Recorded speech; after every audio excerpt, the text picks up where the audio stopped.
In today's video, I'm going to teach you how to use Trello for Agile projects. If you're managing an Agile project, Trello can be a powerful tool to help you streamline workflows, track progress, and collaborate effectively with your team. With its flexible boards, customizations, and integrations, Trello provides everything you need to support Agile principles and practices. Whether you're new to Trello or looking to refine your approach, this step-by-step guide will walk you through the process of setting up and using Trello for Agile project management. Let's dive in and get started. The first thing you'll want to do is create a new board in Trello. To do this, click on the Create button, select Board, and give it a clear, descriptive name. For example, you could name it Agile Project Board 2025 or something similar that fits your project. This will serve as the central workspace for your team. Next, it's time to build the layout of your board. Start by adding lists to represent the different stages of your workflow. A standard Agile setup might include lists for product backlog, sprint backlog, in progress, review or QA, and done. These lists will help you organize tasks as they move through the development process.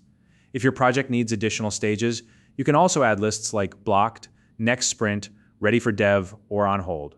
However, it's a good idea to keep the layout minimal at first to avoid unnecessary complexity. Once your lists are set up, you'll need to create Trello cards for your tasks. Each card represents a specific task, and it's best to format them as user stories. A user story describes the task from the perspective of the end user, such as a user, I want this feature so that I can achieve this benefit.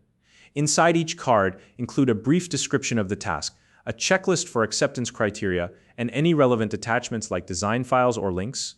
You can also use labels to indicate priority or task type, assign a team member to the card, and set a due date to keep things on schedule. To plan your sprint, move selected tasks from the product backlog list to the sprint backlog list. This helps you define the work your team will focus on during the sprint. If you're using story points to estimate task complexity, you can add them using Trello's custom fields power-up. This feature allows you to add a dedicated field for story points, making it easy to track and prioritize tasks. Now, set the start and end dates for your sprint and assign task owners to ensure everyone knows their responsibilities.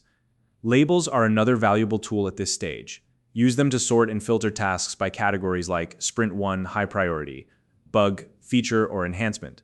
This makes it much easier to keep track of what's happening within your sprint. As your team begins work, update the board daily to reflect progress. Move cards to the in progress list when a task is actively being worked on. Once a task is complete, move it to the review or QA list for validation.